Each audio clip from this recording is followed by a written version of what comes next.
نحمده ونصلي ونسلم على رسوله الكريم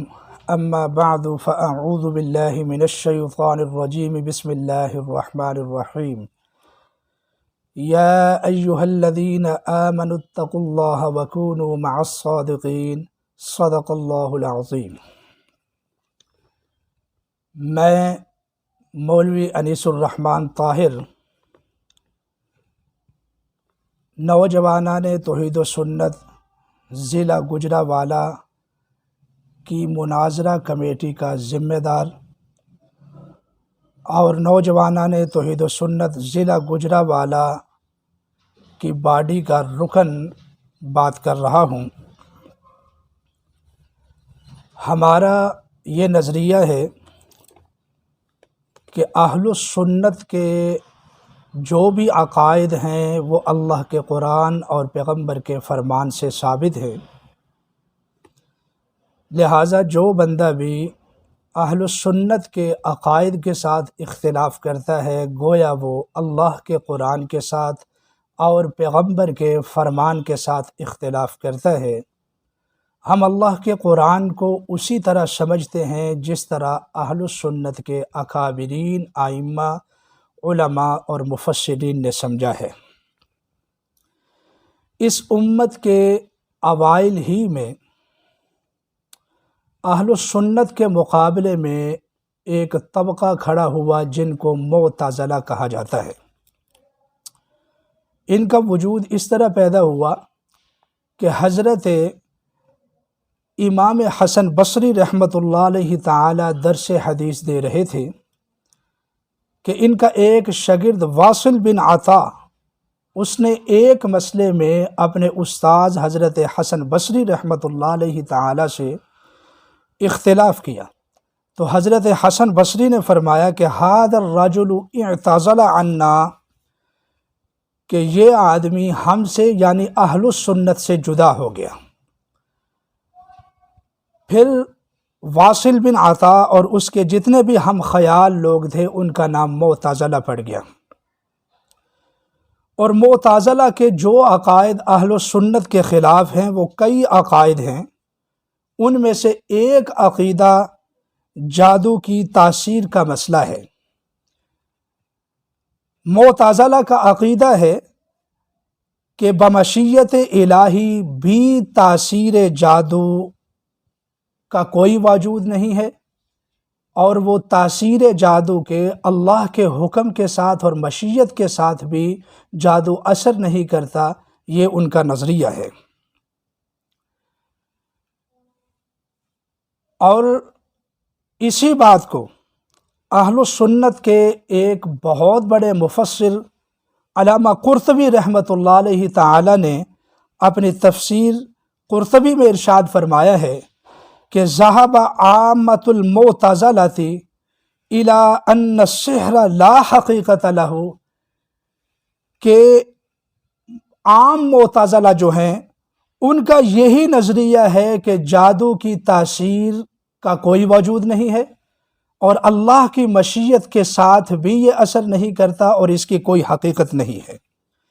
اور اسی طریقے سے علامہ قسطلانی رحمۃ اللہ علیہ فرماتے ہیں ارشاد الساری میں عند المعتزلۃ هو تخییل و تمویہ، کہ معتزلہ کے ہاں جادو کی تاثیر اللہ کی مشیت کے ساتھ کوئی مؤثر نہیں ہوتی اور یہ ایک فضول اور بیکار بات ہے۔ اور اسی طریقے سے بہت بڑا نام ہے اہل السنت کے ایک عالم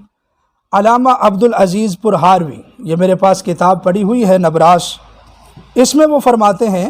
کہ وَأَمَّا الْاعْتِقَادُ بِكَوْنِ السِّحْرِ مُؤَثِّرًا فَلَا بَأْسَ بِهِ، کہ اہل السنت کے عقائد میں سے یہ عقیدہ ہے کہ جادو مؤثر ہوتا ہے اور یہ عقیدہ بنانے میں کوئی حرج کی بات نہیں ہے، بل ہوا عن معتقدات اہل السنت، بلکہ جادو کی تاثیر اللہ کی مشیت کے ساتھ ممکن ہے، یہ عقیدہ اہل السنت کے عقائد میں سے ایک عقیدہ ہے، خلافاً لبعض المعتزلۃ، اور اہل السنت کے ساتھ اگر کسی نے اختلاف کیا ہے تو وہ معتزلہ نے اختلاف کیا ہے۔ معتزلہ کے علاوہ کسی نے بھی اہل سنت کے ساتھ اس مسئلے میں کوئی اختلاف نہیں کیا۔ اور اسی طریقے سے امام رازی نے بھی اپنی تفسیر میں، تفسیر کبیر میں کچھ اس طرح کے جملے ارشاد فرمائے ہیں، انکارت المعتزلۃ تاثیر السحر، کہ معتزلہ نے جادو کی تاثیر کا انکار کیا ہے، معتزلہ کے علاوہ کسی نے بھی جادو کی تاثیر کا انکار نہیں کیا۔ تمام اہل سنت اس بات پر متفق ہیں کہ اللہ کی مشیت اور اس کے حکم کے ساتھ جادو کا اثر ہوتا ہے، اور تمام اہل سنت کا یہی نظریہ ہے۔ اب جب معتزلہ نے اپنے اس فاسد عقیدے کو اہل سنت کے خلاف لا کھڑا کیا،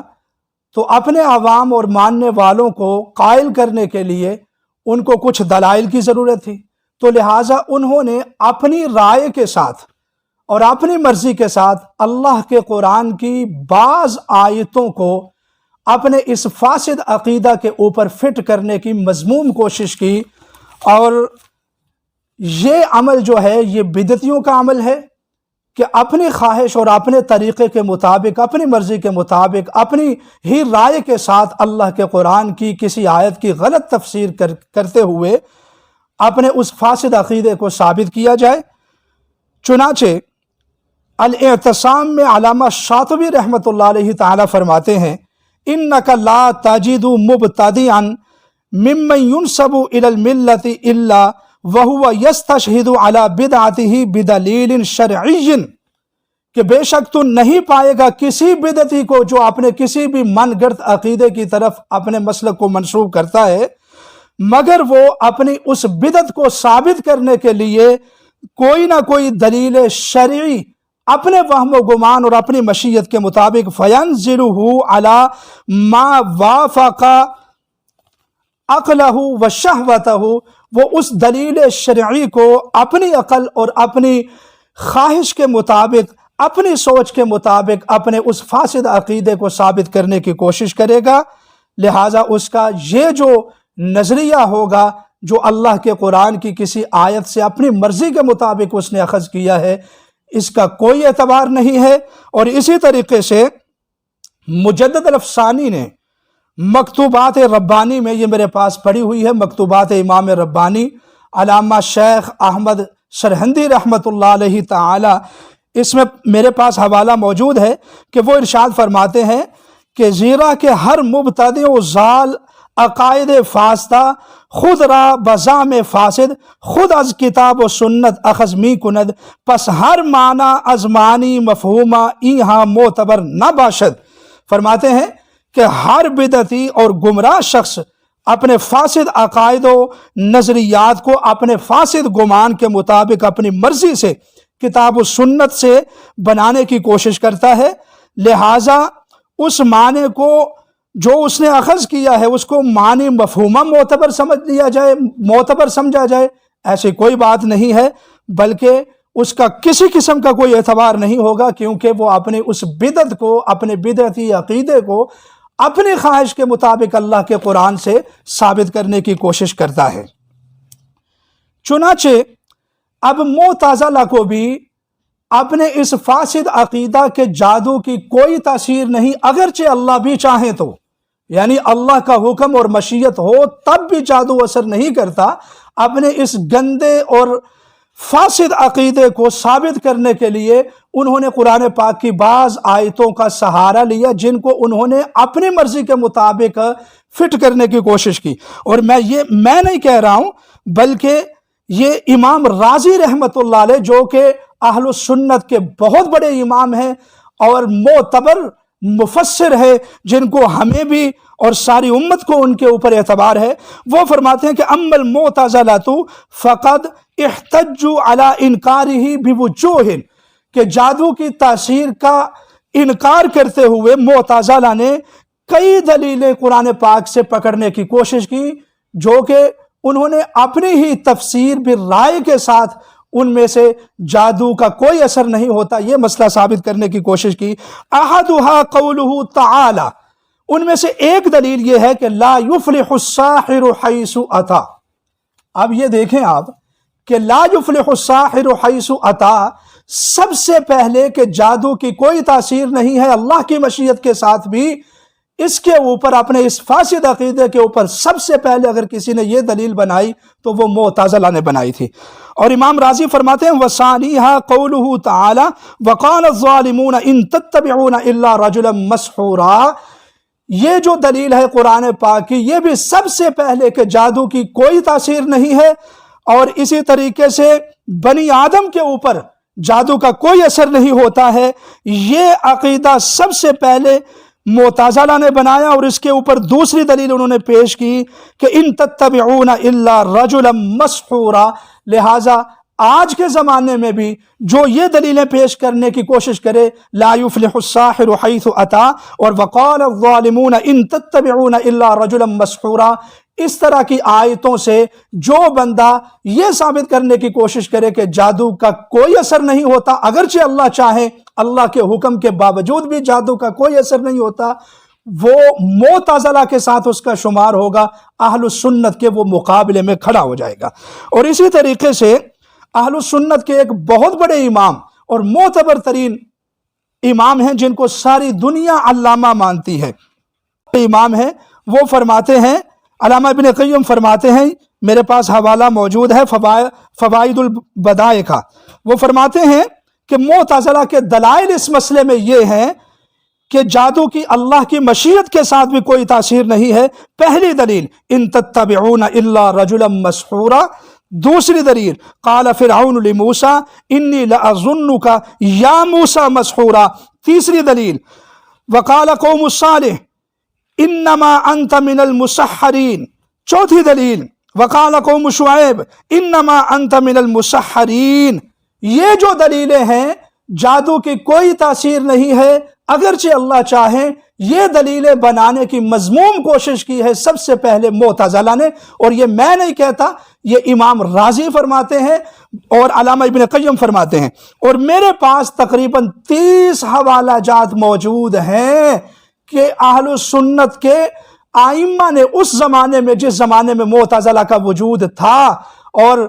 وہ اپنے اس فاسد عقیدے کو ثابت کرنے کی کوشش کرتے تھے، تو اس زمانے میں ان آئمہ نے فرمایا کہ ان آیات سے جادو کا کوئی ایسا مسئلہ ثابت نہیں ہو رہا کہ جادو کی کوئی تاثیر نہیں ہے اللہ کی مشیت کے ساتھ بھی، بلکہ یہ معتزلہ نے اپنی مرضی سے قرآن پاک کا مفہوم ثابت کرنے کی کوشش کی، اور اللہ کے توفیق اور فضل سے میرے پاس 30 حوالہ جات موجود ہیں جو وقتاً فوقتاً آنے والے ہم پارٹ میں اور آنے والے کلپوں میں شائع کریں گے۔ اب سامعین محترم آپ ذرا توجہ فرمائیے، ایک طرف اہل السنت ہیں جن کا نظریہ یہ ہے کہ جادو کی تاثیر ہوتی ہے اور جادو مؤثر ہے اللہ کی مشیت کے ساتھ، اور دوسری طرف نظریہ ہے معتزلہ کا۔ معتزلہ یہ کہتے ہیں کہ جادو کا کوئی اثر نہیں ہے، اللہ کے حکم اذن اور مشیت کے باوجود بھی جادو کا کوئی اثر نہیں ہوتا۔ اب آپ کی مرضی ہے کہ آپ نے اہل السنت کے ساتھ کھڑا ہونا ہے یا معتزلہ کے ساتھ کھڑا ہونا ہے، اللہ ہمیں فتنوں سے محفوظ فرمائے۔ اور ہر زمانے میں معتزلہ کا وجود کسی نہ کسی رنگ میں پایا جاتا ہے، لہٰذا آج بھی اگرچہ معتزلہ نام لوگ نہیں رکھتے ہیں لیکن ان کے جو ہے نا ہم خیال لوگ ضرور موجود ہیں، اور الحمدللہ جس طرح اس زمانے میں معتزلہ کے سب عقائد کا رد کیا تھا اہل السنت نے قرآن و حدیث کی روشنی میں، آج بھی انشاءاللہ اہل السنت ان کا قلع قمع کرنے کے لیے ہمہ وقت تیار ہیں۔ کثرہم اللہ تعالی، اللہ ان میں اور برکتیں عطا فرمائے۔ اب جب یہ ساری بات آپ کو سمجھ آ گئی ہے تو آخر میں یہ کہوں گا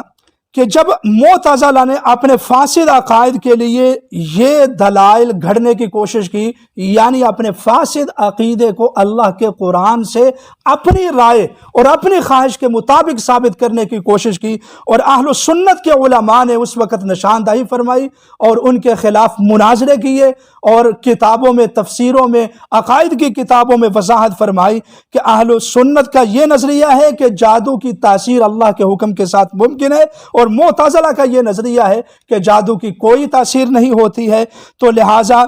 اب اہل سنت کے ائمہ جبکہ وہ معتزلہ کے خلاف کھڑے ہیں اور یہ کہتے ہیں کہ معتزلہ ان آیتوں سے جادو کا انکار کرتے ہیں اور جادو کی تاثیر کا انکار کرتے ہیں، تو بھلا اہل سنت کے ائمہ معتزلہ کے ساتھ کس طرح قرآن پاک کی ان آیتوں کو جادو کے انکار کے اوپر دلیل بنا سکتے ہیں؟ انشاءاللہ آج کے لیے یہی کافی ہے۔ آنے والے دنوں میں انشاءاللہ 2-3 دن کے بعد ہم آگے چلیں گے اور مزید اللہ کے قرآن کی یہ جو آیتیں ہیں جو میں نے بیان کی ہیں، اور اسی طریقے سے دوسری آیتیں ان عبادی لیس لک علیہم سلطان، ان کی تفسیر مفسرین اکرام اور ائمہ اہل سنت اور مفسرین جو اہل سنت کے بڑے بڑے مفسرین ہیں، انہوں نے ان آیتوں کی صحیح تفسیر کیا کی ہے، انشاءاللہ ہم یہ بیان کریں گے۔ اللہ تعالیٰ سے دعا ہے کہ اللہ تعالیٰ ہمیں عمل کی توفیق عطا فرمائے۔